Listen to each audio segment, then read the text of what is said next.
being Arthur's roadie today, so possibly to introduce you. Arthur Battram. This is Arthur Battram. With a wonderful hat with feather. Is that a fly fishing thing? Or? It's actually Walter White's Heisenberg hat from Breaking Bad, but it's also a jazz hat. It's a jazz hat. He's got a jazz hat. Yeah, and shave. I came across Arthur because he's the author of the book Navigating Complexity, which is out of print at the moment, but available for a very reasonable price, and is a book that communicates complexity meaningfully in less than 300 pages. And I'm working with Arthur for Red Quadrant to republish that because we think it should be out there and should be available. This session, you had a little taste of jazz. I'm not sure how much more jazz you're actually going to get, but Arthur can provide discographies and playlists if you're interested. It's titled Miles Runs the Gurus Down, what we can learn from Miles Davis. And Arthur wants to share with us what he thinks he's learned about how Miles Davis innovated, transformed jazz music more than 2 or 3 times over a career of 30 years, and everybody still wanted to play with him, and he was still a cutting-edge innovator. He had a slightly controversial personal life, but you can get into that in the questions and answers. No, we can't. No, you can't. We're not doing that. So this is Arthur Battram, and he wants you to know that he loves you madly. Thank you. And if you're a jazz fan, you know that's how Duke Ellington introduced Billy Strayhorn. So that's Duke Ellington and Billy Strayhorn. Okay, right, let's make a start. I haven't done this before. I actually finished this at 3 in the morning, which is like a jazz thing to do, isn't it? I didn't take any heroin. I wish I had. So, we've got things on the screen, and we're ready to roll. I've now got 2 copies. Excellent. Which is great. And what would I like you to do? I would like you to stand up, everyone. Could you stand up? I was going like that to sit. I was already standing up. Right. Now, I know you have mixed feelings about lean, but this is a very straightforward implementation of lean. What I'd like you to do is lean that way, and then I'd like you to lean that way. The reason I'm doing this is, normally I would ask you to stand over here, which is 10 on the scale, yeah, a continuum, or stand over here, which is 0 on a scale. So we're setting up a scale, a continuum. But it's going to be chaos because we've got all these chairs, haven't we? So I'm going to ask you to lean, and the further you lean, maybe you use your hand as a lean.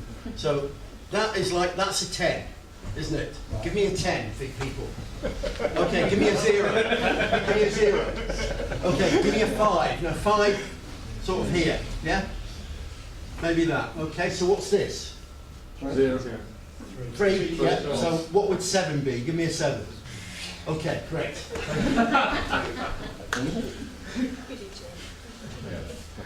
He's going to play a tune with us later. I was going to... Go on, pick it up. Okay, enough of that.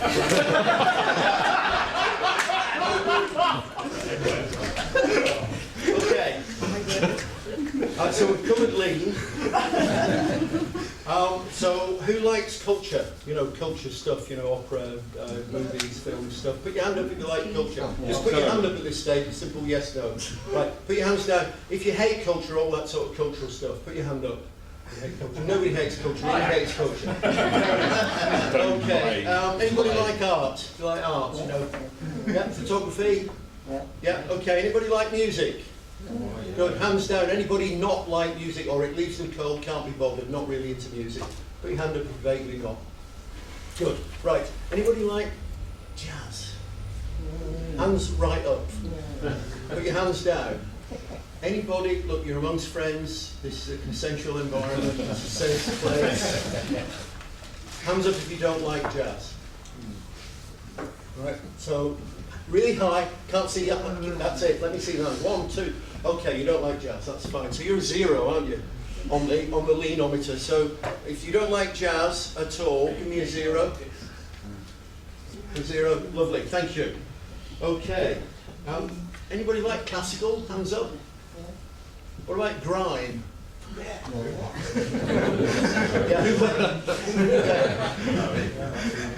Okay. Gin and tonics? Right, now, what do you know about jazz? I'll tell you what you know about jazz, especially people who hate it. It's horrible, it noodles, it goes, I can't understand it, it's really fast, too many notes, it's really loud, why did he do that? There isn't a tune. Am I right? Tony, she's completely wrong, isn't she? In my view, yes, but Thank it's you, that's all I need. personal opinion, isn't Now, it? there's a technical term that I often use when I'm talking about management, not to managers, because I wouldn't dare say this. And there's a special language that you can speak, which is called management bollocks, spelled B-O-L-X, right? And there's also jazz bollocks as well, and that's what you're allergic to, jazz bollocks. Does anybody mind me swearing? It's a bit too late if you do. What's that swearing? Is bollocks swearing? I'm in the north of England, I'm in Manchester, for God's sake. Not for God's sake swearing. Thank you, guys. Okay, so, indeed. So, here we are. Can you sit down? That's a superb question. Yes, you may. Thank you. Right. And what I'd like you to do now is to close your eyes and be as silent as you possibly can. Just for, not for very long, I'm not going to sneak up on you. You can just close your eyes. Because the first word in Miles Davis's autobiography is listen. So I'd just like us to listen for about 30 seconds to this room. Maybe less than 30 seconds. But here we go.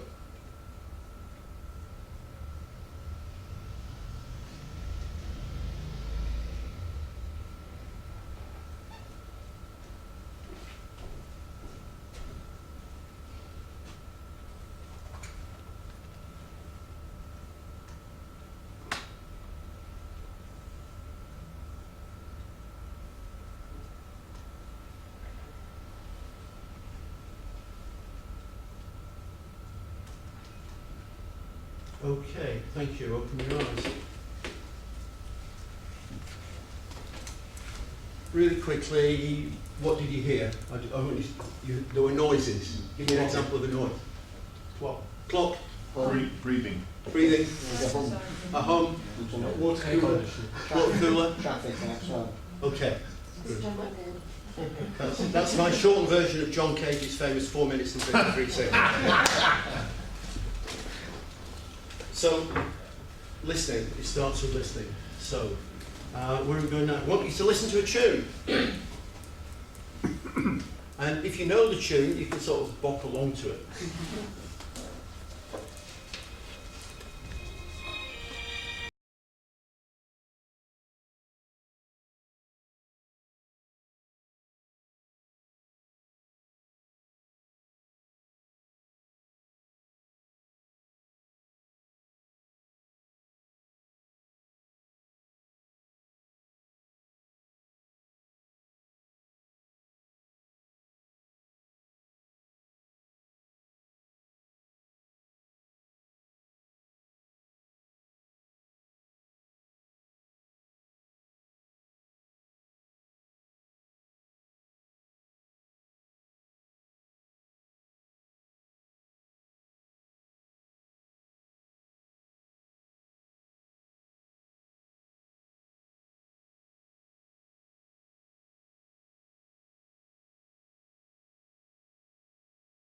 I was singing actually. Oh, sorry.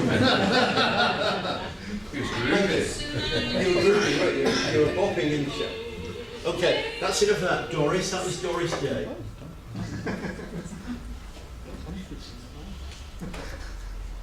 I don't know whether... Yes, I do. I think it will. Right. Let's see what happens now if we do this.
going on?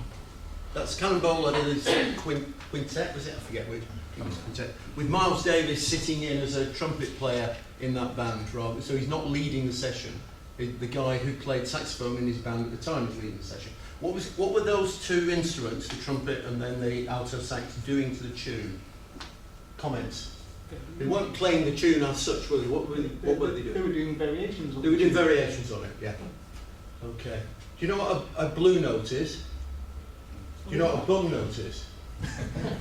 One that's You know when you hear it. Yeah. Were there any bum notes? No. Yeah. Right, okay. Yeah. Last bit. There were blue notes, but no bum notes.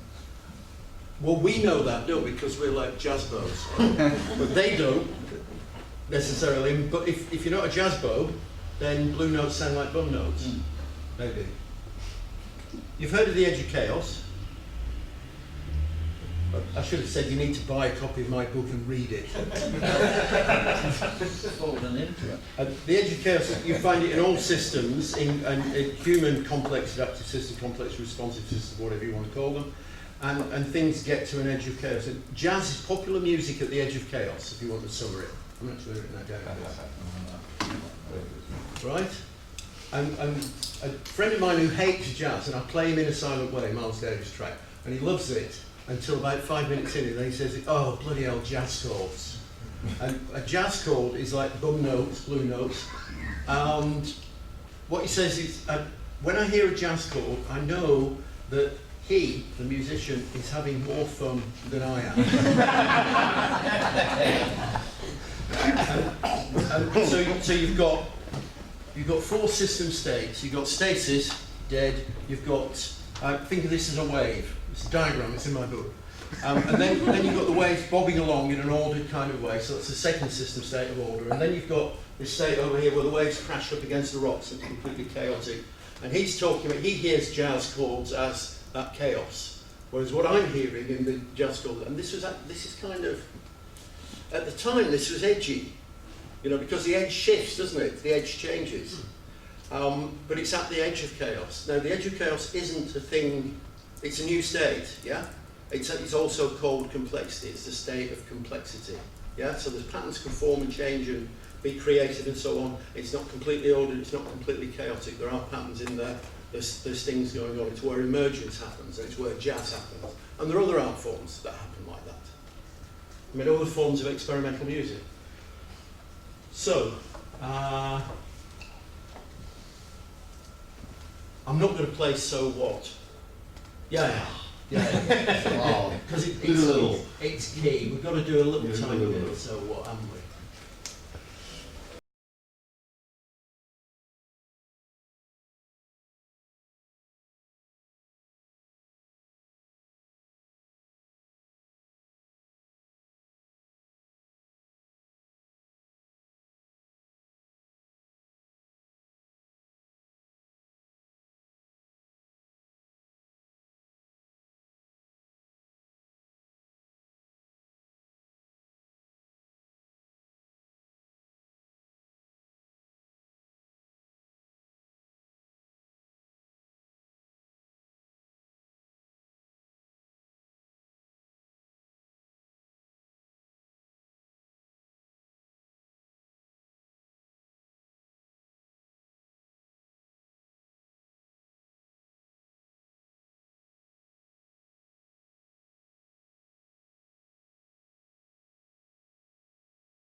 I think that first note on the trumpet was a little bit harsh. Miles often cracked notes. If you listen to the live stuff, it's full of cracked notes. And do you know what? He didn't give a damn about it. He didn't believe there was any such thing as an error, which is convenient if you're a lousy trumpet player. Which he wasn't, but to quote Dirty Harry, a man's got to know his limitations, and Miles Davis knew his. Okay. He said that. Can you see these? Yeah? Right at the back? Yeah. Can you see that? Yeah. Can you read it to me there? If you understand everything I said, you'd be me. Yeah. I just think that's a brilliant quote. Okie dokie. So, Miles runs Gurus now. Solo performance with me on vocals and keyboards. One guy summed him up as beauty, brutality and brilliance, and I hope I've illustrated that a little bit. There's a little bit of brutality there. I think there's a lot of beauty, and it's all about beauty. And the first link I want to make between jazz and consultancy or systems approaches or whatever you want to call what you do is, aren't we looking for beauty? Yeah, we're looking for elegant models, we're looking for things that are stylish, that make sense. Yeah? Actually, put your hands up. Is beauty, in that sense, elegant, is that important in what we do? Give me a lean. So lean over there. Yeah. Okay. And we all want to be brilliant, right? I've done the sleeve notes. There's a man with two very stylish sleeves, as you can see. Oh, a single button. Interesting. They're all the common thread. And we've done listening,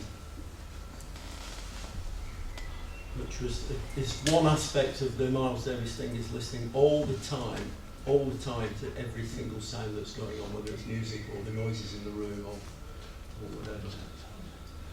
So we've covered side one of this LP that I'm putting in front of you. We've listened to a track called The Room, we've listened to 2 versions of Autumn Leaves, we've listened to So What, and then there's a track called What You Say, which is you. Anybody completely baffled by where I'm going with this? Completely baffled? Just put your hand up. No, don't want to admit it, maybe. Okay. Any points anybody wants to make? Tony, not you, sir, because you're a jazz person. So I'm excluding you. Anyone else? Or exclude yourself if you're a jazz person. Quick comments, please. Anything. But do you want me just to rattle on? Rattle on. Okay, I'm going to rattle on. Right, well, that was a short track, wasn't it? Okay. Right, so what I'm going to do now is, these are the other tracks on side 2 of the album. The group improvisation is You. And I'm going to talk, the times and the system of the downbeat is, I'm going to do a little bit of history, and then I'm going to talk about Miles Davis and me, and then I'm going to talk about Miles Davis and you, and then I'm going to say some other things about Miles as I get towards the end, so I'll call it Miles to Go. There's lots of Miles puns around. And then the final take is So What. How am I doing for time? When did I start? Quarter two, right, so we're getting on for halfway through. 10-2, excellent. Good. I'm making good time. Yes, I know you can't read that.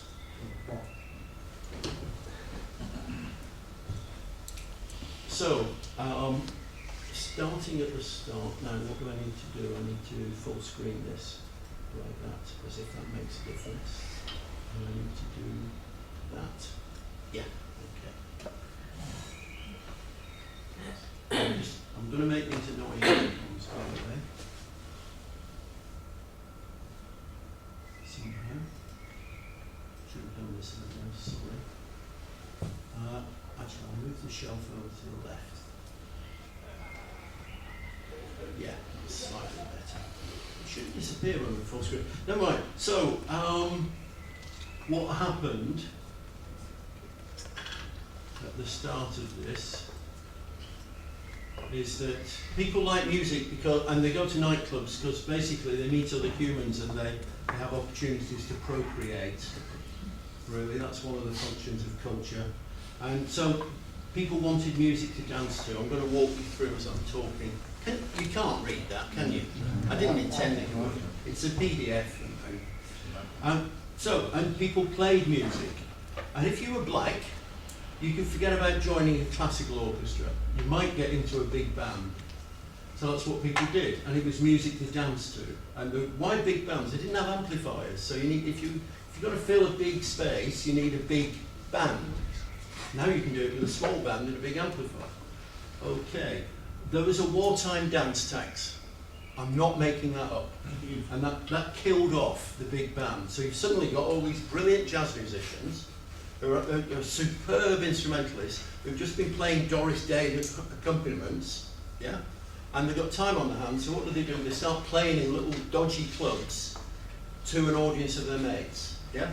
And then other people, and there tends to be a black-white thing here, white people pick up on that, other musicians pick up on it, other people, because not all the big bands have been killed off. The most successful ones are paying the tax. And,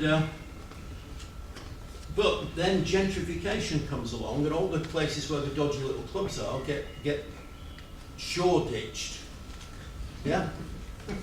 And so the white musicians, people like Tony, a white big band that was successful back then, is Paul Whiteman, I think. Was Stan Kenton, or was that too late? Don't know. Was there a band leader called Paul Whiteman? Just make one up, we don't. Benny Goodman, Stan Kenton. Yeah, I'm thinking there should be a white band leader called Paul Whiteman, or the white man. There isn't. Okay. There isn't. In this social So what happened was none of this is made up. I'll tell you when there are bits that might be, and the term I prefer is improvised. Okay. There was. Never let the truth. Paul Whiteman. No, there was. It's on Google. It is now. Go on, Ben. Yeah, Paul Whiteman. The Paul Whiteman Big Band. Yeah, there you go. Thank you. Paul Whiteman and his orchestra. Okay, now close that laptop. 1920s. It looks maybe Turkish, but Thank you. Okay, so there are no venues for these black musicians. They're producing brilliant stuff. It's edgy stuff. It's at the edge of chaos. Some of it's gone right over the edge of chaos. The white musicians are picking up on it. And they invite them to play in their venues, their little clubs. Meanwhile, records used to be enormous heavy discs, 78s, and you could only get 3 minutes on. So the music was produced as 3 minutes. That Doris Day track is 3 minutes. That's where the 3-minute signal comes from. Then you got your 10-inch LP, it's like an EP, and you get maybe 6 tracks on it, and you could stretch out. And that's when Miles came into his own, because if you notice the timings when I had the songs up there, that version of Autumn Leaves was 11 minutes. Yeah. So when the 12-inch micro groove, which doesn't mean a very small groovy thing, it means that the lines in the thing are tiny, came along, you could get about 30 minutes aside, depending on the kind of music. And the stuff that the jazzers were producing, the big bands had died, and recorded music was starting to take over, and music on the radio. So jazz is losing its audience to an extent. And Miles is lucky that he gets into a place with CBS, the company, who, what have I said here, they think they can sell a shrunken big band with toe tappers to white folks, which they can. Has anybody seen Mad Men? Well, that's the kind of thing. Then he meets up with Gil Evans, and so on and so on. So I call this a partial systems history, and I've only given you a tiny bit of it. Any other bits I want to say?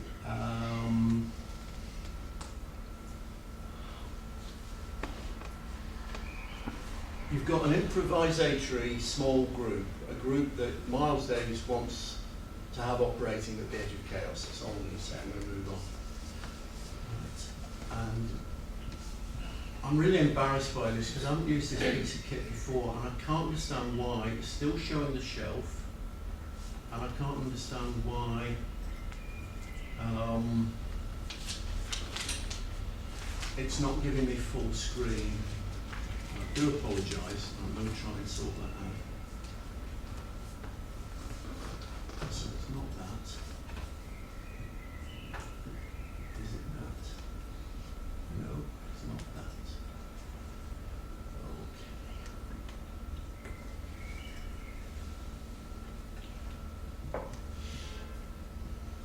I think that's dead. Actually, that's pretty much full screen, isn't it? You can see it all. Okay, good. I've talked about why I decided to do this. I mean, Ben alluded to that, didn't I? There were parallels between the operation of Red Quadrant. It's a kind of virtual big band of consultancy. Something like that. Stable of stars. And, yeah, indeed. Or it's like CBS and it's roster of artists, isn't it? It's a record. And When we're there's a lot talking of- private, he uses less flattering analogies. And we're setting up a little thing that we can't talk about yet called Red Quadrant Labs, and and that is currently, you didn't know this, a quintet. Very good. Okay.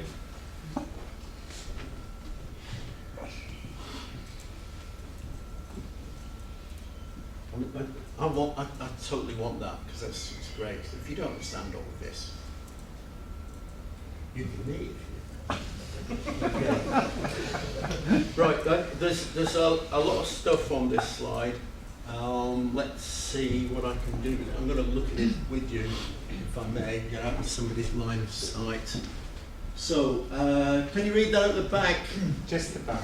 Just about, But I'm yeah. not going to read it for you. You don't have to. Actually, could you drop the blinds at the back? I think that will help, if that's doable. Is it doable?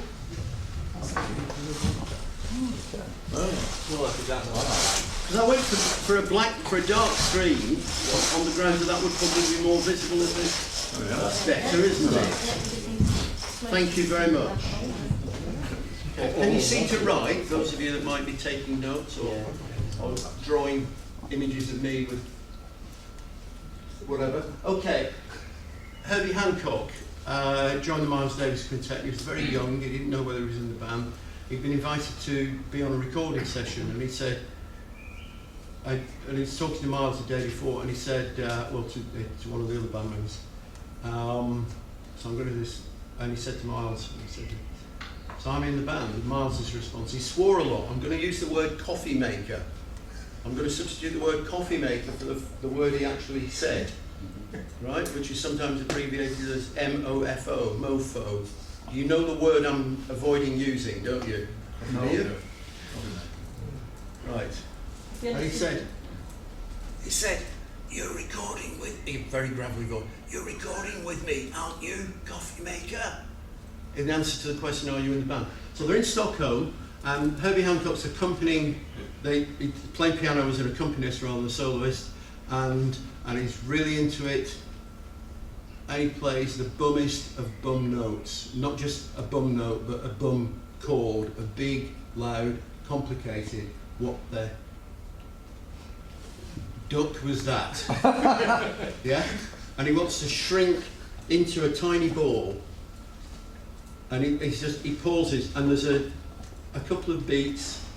I don't know if you noticed when Miles was playing on those two tracks, there were actually bits missing. He didn't fill it all in. He didn't noodle. Yeah? He'd go da da da da da. Yeah? There were holes in it. So there's a little hole, and then Miles played some notes that made what Herbie had played right. Yeah? And Herbie Hancock was so astonished by that he says, you can look him up on YouTube, he's talking about this. For about a minute he couldn't do anything other than just go, wow. Yeah? So that's the story. There are no errors. And he said to Herbie Hancock, I pay you to experiment on stage. I'm not being paid to do this gig, but I think it's fairly clear, Ben, that I'm experimenting on stage. And he said, do something I don't know. You know, his instructions would tend to be ones like, don't play the chords, don't play the roots, don't give me fills on the drums. Surprise and delight me, to quote. Anybody remember Tom Peters in the 80s? That's where that phrase came from. It was about beauty, and it was about less, as in less is more, Mies van der Rohe, minimalism, blah, blah, blah, blah. Except it's not minimal, but we don't have time to discuss what it is. But it's about less. The John Coltrane Mouth story, do you know that one, Tony? No. Okay. I didn't. In So What, the first solo was taken by Coltrane, I didn't let you hear it. He plays loads and loads and loads and loads of notes, yeah? And all the people that copied him play loads and loads and loads and loads of notes really fast. And Miles talked to the then drummer and said, why does he play all those coffee-making notes? And so the drummer talked to him and said, talked to Coltrane and said, I'm working through all the stuff somebody said it's about variations on, right? And he's working out all the variations, a bit like Bach fugues, yeah? Where you play a tune and then you turn it upside down and you turn it back to front and you can do all that. And what Coltrane's doing is he's playing all of those, yeah? And he's taking a longer time to do it. Yeah, it's not an 8-bar solo, it's not a 32-bar solo, it's a 3,987 bar solo, right? And Miles is like looking at his watch, people are falling asleep, and so his response to Coltrane was, just take the expletive deleted horn out of your mouth.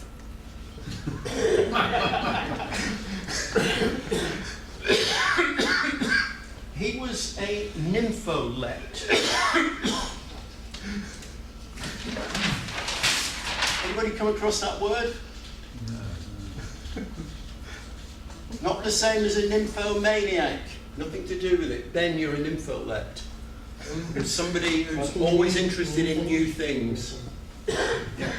It's a term coined, I haven't got this in the slide. A guy called Liam Hudson did a psychological study of the English schoolboy. It was called Contrary Imaginations. And of course it wasn't English schoolboys. It was English grammar school and public school boys. And he coined that term for these people who are very creative. It's where the term divergent thinking came from. You know the old, how many uses can you think of for a brick thing? He invented that. Liam Hudson invented that. And what he discovered is that the kids who were best at doing this also came out with the nastiest stuff. I nearly said another word that rhymes with it. And so how many uses can you think of for a brick? They would be the ones who are most likely to say you can smash people's faces in with it, whereas the nicer children were censoring it. They say, well, you can build houses with it. Yes, you can. It's lovely. Others are saying, well, you can castrate a donkey if you've got to. So it's something about brutality and lack of censorship. Go on. Sorry, it's sticking John Coltrane's mouth. Nasty. Ooh. You're obviously a very divergent, creative person. Or just say nasty. Because if you're creative and divergent, you've got a personal edge of chaos. How do you find the edge of chaos? How do you find the edge? You fall over it. You fall over it, and then you back up a bit. Yeah, I discovered that to my cost, that got the bruises, on a mountain bike about 20 years ago. And you go faster and faster down a track, and eventually you stack off, the technical term for going over the freaking handlebars and hurting yourself a lot. What always happens is the bike follows you and lands on your head. It's not fun.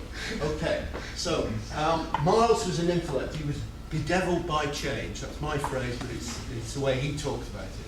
I've got to change. I've got no option but to change. He never listened to his own records. Wasn't interested. The minute it had been recorded, he'd forgotten it and moved on to the next thing. What he did is he supported learning, as in Herbie Hancock.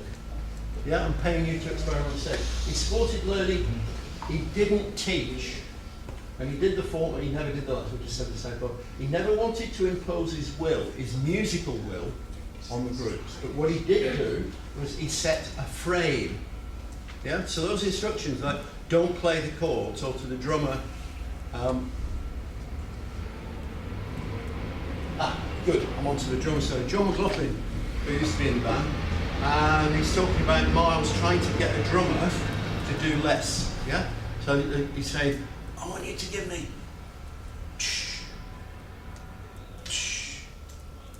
whatever, and the drummer goes and does all these fills and complicated it and cymbals and stuff, and yeah, Miles says, no, I don't need any of that, I just need the beat. And the guy does all the fills. And he's getting more and more annoyed because all he wants is a pulse, yeah, and a really slow one. He actually wants this. He wants 1. 1. So it's a dirge, yeah. So eventually he gets really annoyed. He just says to the drummer, "Okay, I want you to do this," and he just goes 1. Doesn't do anything else. Probably used the phrase "coffee maker." when the record company was, and he was trying to get famous, and they forced him, or they persuaded him to play the Fillmore, and he was like second fiddle to the Steve Miller Band. Hands up if you go to the Steve Miller Band. Okay, Laura Nyro, anybody? Yeah. Yeah, she was like a sort of Z-grade Joni Mitchell, Joan Obvious. Baez impersonator or whatever.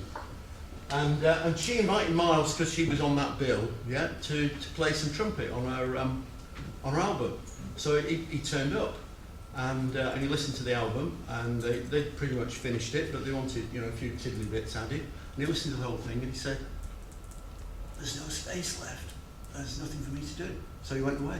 And the record company weren't happy because they really wanted to heavily promote him, but there was nothing for me to do, so he didn't do anything, which is kind of refreshing. If you think about the work that we're involved in, we're always doing stuff, aren't we? We kind of get paid to do stuff.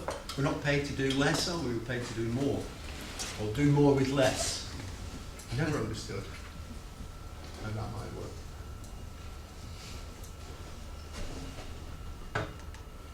So those are my points about Miles Davis. Can you read that? So I'm setting up a table here. I'm comparing me and Miles Davis. I know that's incredibly arrogant. I do apologise. So I'm pale white, and he's very black. So his skin tone, he was called Inky. Dizzy Gillespie, when he was in the Charlie Parker band, called him Inky. And he was called that as a teenager. And it was an insult, and it kind of wasn't an insult, if you know what I mean. It's like his mates could call him that, but you can't, because you don't know. His dad was a middle-class landowner. He was a dentist. He had a 1,000-acre ranch, and he had a pig farm, and Miles would go riding a horse. He's a middle-class boy, yeah? He's not, you know, he's not a poor black person. I'm poorer and blacker in terms of my upbringing than he is, because my family's skilled upper working class. We had a mortgage, wasn't paid off until this is very sad. The very month that my dad died, at the age of 54, he just paid off the mortgage. And I'll never know whether there's a connection between those two things. There's something about the noble father going on in that.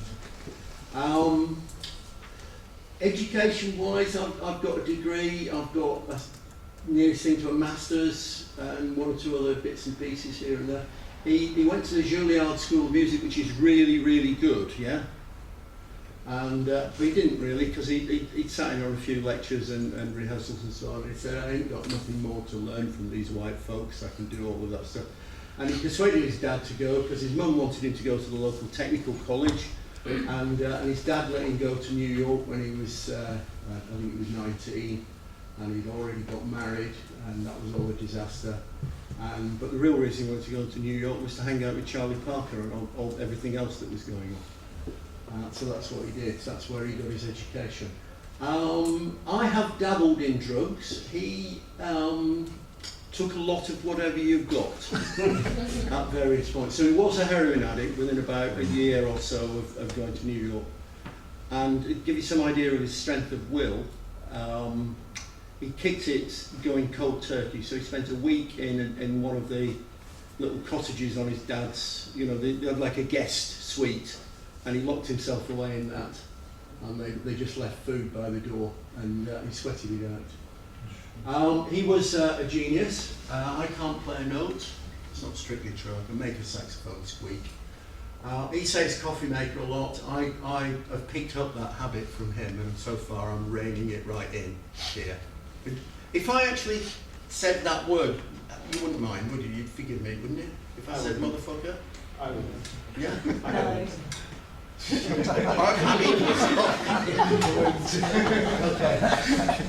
He was at the edge, and I'm close to the edge here, and hopefully I haven't gone over the edge.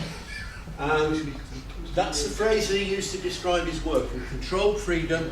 I used to be a play worker, and the way that people describe working with children on holiday play schemes is, it's organised chaos round here. Yeah?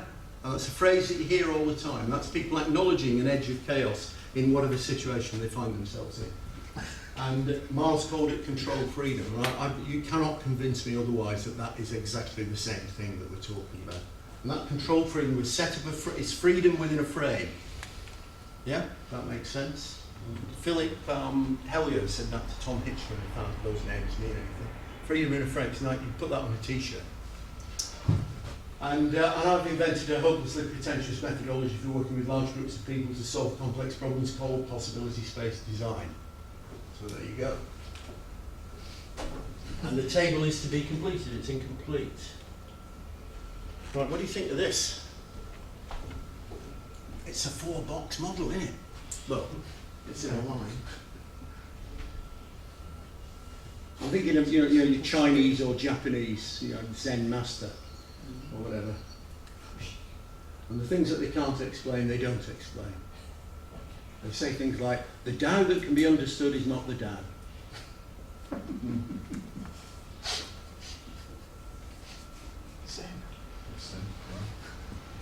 What do you think of number 2? You mentioned some systems people earlier. Yeah, a few of those might fall into that preacher category, perhaps. Not mentioning any names. Although I'm reminded of Lord Voldemort in Harry Potter.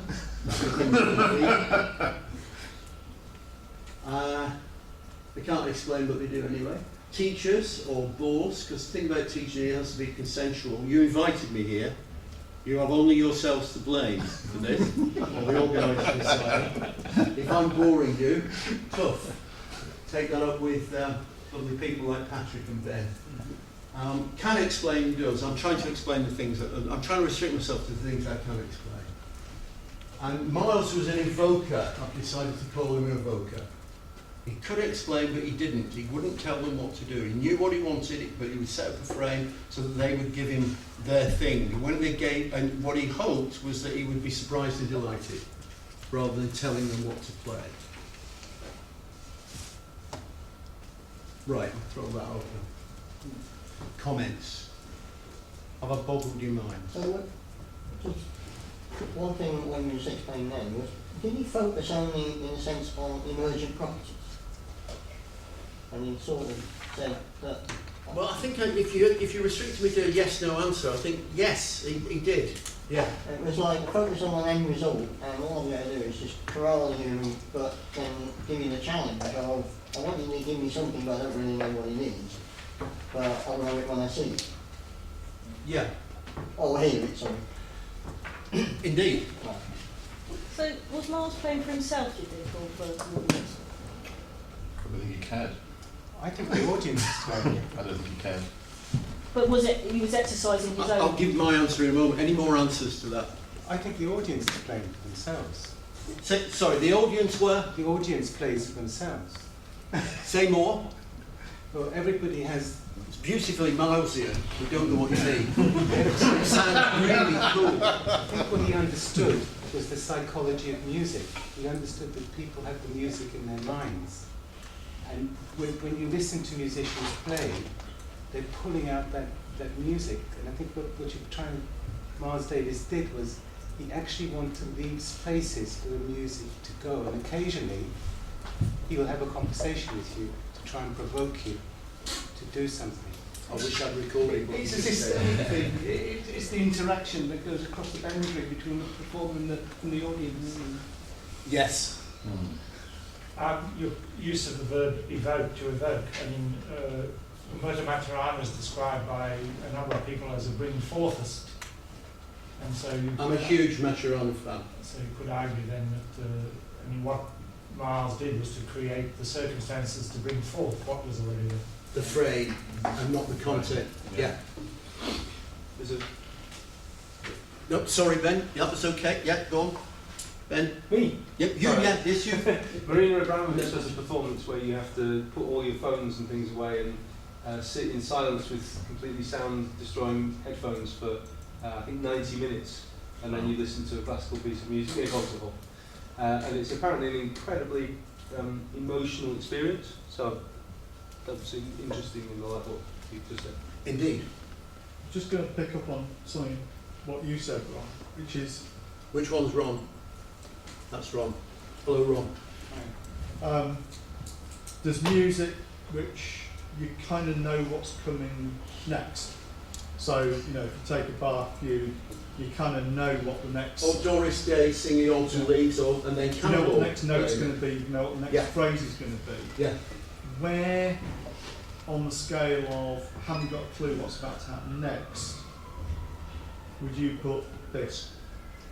By this you mean, for example, when I played the jazz version of Autumn Leaves at the point that the trumpet started playing, Mm-hmm. so that's a solo. Mm-hmm. Sorry, the question again was, where would I put... Where would you put this on the scale of That haven't solo. got a clue Yeah. what's going to come next? So on some music, Right. So on the scale of you've got chaos the over emotion. here, chaos over here, Kind of, order over there. so in some music, the emotion is the expectation of the next thing which then comes, and you get a resolution, or you get a something, And and you get an emotional kick. kick from that closure or not. So where's this? Absolutely. If It's you not knew exactly exactly... unexpected, is it? I would No, say. well, I've already said it. So, in between order and chaos, Doris Day is completely ordered. Once you hear the opening few notes, you know, and you recognise, and this is why standards are important in jazz. You can't listen to jazz if you don't know the tune. And you have to know the tunes quite well, because if you're wandering in the middle of a solo, you don't know what tune it is that they're playing until the solo finishes. Yeah? So you have to be there at the beginning. So the answer is, it's at the edge of chaos. It's in between order and chaos. You don't know quite what's coming up, but you've got a rough idea of what's coming up. And Patrick, And is that- usually, the instrumentalist will surprise and delight you with something more interesting. Well, surprise in my case, 'cause I don't like jazz, but there's a real strong idea, and it happens through Miles, it happens through if you listen to modern jazz as well. Thanks, that, Patrick. that you kind of take it from, you know, the start, and then he's about the journey. he's doing nothing more than Mozart is doing in a way, but he's taking it to that edge of, because Mozart didn't take it to the edge of chaos, and then the whole idea is how you bring it back.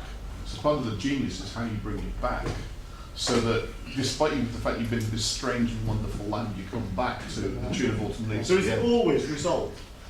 Almost always, not always. Depends. No, quite a lot it isn't In- resolved. In bebop and a lot of other things, it's never resolved. It tails off into chaos. Is there an... Were you next? Sorry, there were lots of you, which is cool. Was it you before him? Somebody... I'll go. I was just picking Okay. up on And then Tony's and Patrick. Patrick's point, really. Go on. Beethoven is And then more next. towards the controlled end. Yes. It'll go along a linear progression and then it'll suddenly take off in a different direction. But it's more controlled Yes. than the edge of chaos. Yeah. So within the edge of chaos, because remember the edge of chaos is the zone of complexity. So within the zone of complexity, you can be at the ordered end of the zone of complexity and still be in the complexity zone, or be at the very chaotic end. And that you could plot types of jazz or classical composers as to work. Or If modern we rock accept they're all at the edge of chaos, because that's where art is created. Yeah. And you can then plot where they are within that. Another point here, Yeah, and then there. well, the only thing I was going to say is And that, then that hiding, it's almost like hiding the theme selectively, so it becomes more and more difficult to hear what was originally there. Yeah? And I just wonder whether there's an analogy in the visual arts with the different movements in the Impressionists, the Dali and Undoubtedly. so on. Yeah. Where, Because the French Impressionists, composers like Debussy and Satie when were they take- influencing jazz. when they take what visually is a common or garden object, Yes. you know, Absolutely. and then stretch away from that. I'm being brutal now. No, Okay. I'm sorry, it was a good point. Just a I'm comment. watching the clock. The way you describe and the way he organises the band sounded like he's maximising autonomy with his musicians within a cohesive framework. Yes. Well Which said. reminded me of something. Tell me what it reminded you of. Played the Bible systems well. Well, I never. I mean, all metaphors reveal and conceal, and your linear model here conceals the idea, or I mean, it has the potential to run you into a trap of seeing a classification system, rather than a relational dynamic between the player and the listener, in Like which the news of difference, to paraphrase Bateson, emerges. Thank you. You're now getting wiser and more articulate than me, and I'm feeling like Miles Davis. Yeah. Oh, that's surprised and delighted. Yes, thank you. There's a Should have brilliant recorded this. and really readable book by Tibor Skitowski called The Joyless Economy, an inquiry into the psychology of human satisfaction and consumer dissatisfaction, which is a good title. And it's got a simple XY thing of comfort, redundant information, and stimulation, new information, which I think fits in a little bit to this, and there are different dimensions of what's comforting and what's stimulating, different ways into it from Beethoven to Miles.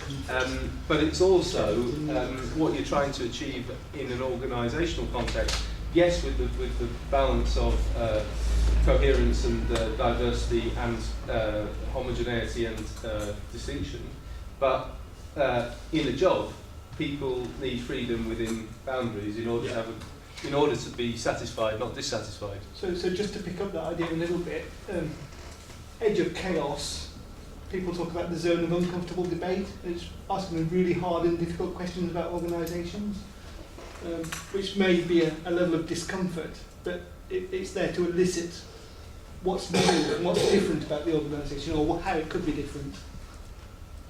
You see, in my work, such as it is, if I'm not operating at the edge of chaos, and if I'm not working with people and helping them be at the edge of chaos into the creativity of the group, then I'm not doing my job. I'm not doing what I'm paid for. If all I do is go in and, not that I do, but if all I'm doing is Prince 2, you shouldn't be paying me what you're paying me. But within a life cycle of an organisation, which is quite kind of moves around, that's useful at certain parts of that life cycle, but sometimes you need to become more coherent. So somebody copying Miles Davis, doing Edge of Chaos, becomes not Edge of Chaos anymore. Absolutely. So what? It's it's moving between the spaces that's important, and recognising which space you're in and what's the most appropriate thing to do. Not to want to talk about Indeed. but he does have some points that I quite. One of the things I've been trying to develop and not getting very far is the idea of, in fact, I've thought of a really cool name for them, which I'll probably not like. I've tried to talk about primitives, philosophical primitives, which are like an underlying, really simple, generic explanation about things. Like all living systems are about trapping energy. Yeah, could be that in the form of food or heat or light or whatever. So that might be a primitive. And I decided I would call them in honour. So that's Occam's, as in Occam's razor, Occam's atoms. So I'll call it Occam's. So energy is an Occam. Yeah, it's a root explanation thing. I can't say radical, because that word's already been grabbed. So my simplest model of how you do things, which people told me was agile, is that your plan is that you do something, and you see what happens, which is what Miles did all the time, and then in response to what happens, you do something else, which was the title of the album that Autumn Leaves by Cannonball Adderley was from. The album's called Something Else, because at the time Something Else was the bad of its time, bad as in good. Yeah? While that was Something Else means, that was really rather excellent, I enjoyed that, thank you very much. And you do something else until you run out of time, and then you stop. So there's a cycle. Say again? Which we're close to. There you are. Feed line, punchline. Thank you. So that's like, but also we've got a cycle, which is there are cycles in everything, like Kondratiev cycles or whatever. There's cycles in popular music, and things are popular for a while. And Miles's music, like anybody else's, got more and more complicated. It started off simple, it got more and more complicated. In some ways, it wandered away from the audience, and then something else came along. In the specific case of his first great quintet, it was killed off by rock and roll. The kids got into rock and roll. It's really simple. But prog rock, 20 years later, you can argue is more complicated than the jazz was at the time. Which in turn was killed by punk. Which was a return to the simplicity. So you've got a cycle. Do something, make it more and more and more complicated until it's wiped out by another thing. It's also the story of dinosaurs. But didn't he do Pictures Through as a response to the rock and roll, and was the best-selling albums of all time? It was, and that was a large proportion of that was marketing and timing, the right time, right place, and so on. So did Miles actually respond to that change in environment, or did he just carry on doing the things he wanted to do? when you said it's about the audience, and that neat thing that you said that I'm not going to try to recapture because I'm running out of time, is that he was exquisitely focused on the audience, and most people thought that he was arrogant and was ignoring them. And he would often wander off stage while his own musicians were playing when he wasn't doing his own solo. But what you find him doing is he was standing and he was using these all the time. So yes, he was listening. He was doing the things that he wanted to do. It's paradoxical. I think he was utterly focused on the audience. But eventually there becomes a point at which people don't want to hear the prog stuff anymore and they want punk. Or whatever. And he made 3 or 4 transitions in forms of music as they developed, and he was always changing all the time. And that change was in terms of doing stuff that he was interested in, that was new and different, and usually had less notes and more space in it, and in tune with what people wanted. Otherwise he would have just been a recording artist, wouldn't he? Why did he was live, he was mainly a live musician. So anyway, I'm going to get hauled off stage in a moment. So we've done that. We don't have time to compare us as consultants with Miles. I will, as they say at Cambridge, I'll leave that as an exercise for the reader. A bit of homework for you. So that was my stab at it. To what extent are consultants performers compared with jazz musicians? To what extent is it a creative activity? Are they self-employed? Well, that's interesting, isn't it? Yes, they often are. Difficulty of judgment. Who decides? Yes. Who decides whether you did a good piece of work or not? Is that difficult or easy? It's difficult, isn't it? At many levels. Change is a huge thing. How much is it improvised? How much is it scripted? I'm saying that consulting is more scripted than it's improvised, and jazz is the opposite. Would you agree? Not necessarily. Good, thank you. Some disagreement. We don't have time. I've just done my planning thing. Oh, and a learning cycle as well. You know, I talked about a cycle. The cold learning cycle is another example of one of those cycles. There are 3 rules for all living systems. You're not going to find out what they are because I've got the stop. And you can see coming out of that that there's I have a theory of creativity which is based on group action in a possibility space.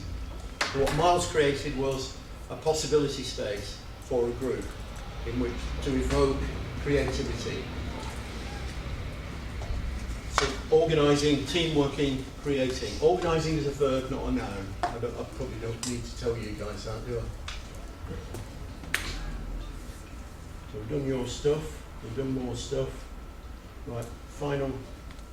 Can I have 2 minutes, Battram? You can. Please. Thank you. Yeah, Okay. 3 actually. Right, read that while I tittle about and get a tune ready for you. Okay. Awesome. Have you read that? Yes?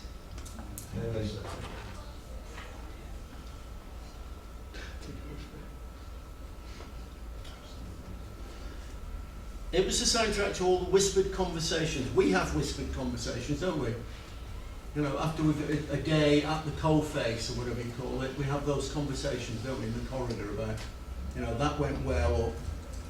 There's normally a swear word involved or something. Yeah, mostly. Okay, right. Where do I want to be?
Was that jazz, Patrick? I wouldn't say so. You would? I wouldn't. Right, okay. Well, New age. Brian Eno, who some of you might have heard of, said that Miles Davis invented ambient music when he produced that. So you could also say he invented New Age. And you could say it's jazz. I don't give a damn whether it's jazz or not. And neither should anyone who's interested in music. But Some of that was close to Pete Rock. was close to Pete Rock. who Pete Rock? Pete Rock's Scottish punk music. Because it sounded like folk melodies, didn't it? It sounded like you could hear that on a Ullian pipes or fifes. Yeah, absolutely. That often happens. And there must be some sort of musical primitive about those particular changes. It's kind of like a human thing that comes out related to voice and stuff. Partly because it's actually pentatonic, but Say again? it's pentatonic, that's why. So they're actually stroking your beard as you say that. So what was that modal? Because we It's didn't more have time to say pentatonic. kind of He's blues only really modal. using 5 tones. He's only really using mostly 5 notes in scale, Yeah. and that definitely relates to Pete Rock because the old folk music is mostly pentatonic. Yeah. Most modal music started from pentatonic anyway. So he's not using all 12 notes in the chromatic scale. He's just only using 5 of them. It's really simple. It's really pure. Yeah. And it's very ancient. It's And very, if you work with modes, to quote him, you can do anything. You can go anywhere with it. Yeah. Yeah. He's fucking good. In a Silent Way, it wasn't written by Miles Davis. It was written by a piano player, a wise Austrian piano player with a beard called Joe Zawinul. And Miles, and he sat in with Miles on keyboards on the Bitches Brew sessions, which came immediately after In a Silent Way, when he went fully electric and all of that. And there's tons of percussion and the sitar slung in and all sorts of stuff. And Joe, he said, "Have you got any music, Joe?" And Joe came into the studio with a bunch of music, and it was all. And In a Silent Way, it was like written like an orchestral piece. There's like all these different parts for all the different instruments. Yeah, I really like that tune. And he threw away everything other than that tune that you heard. Less is more. All right, thank you for having me.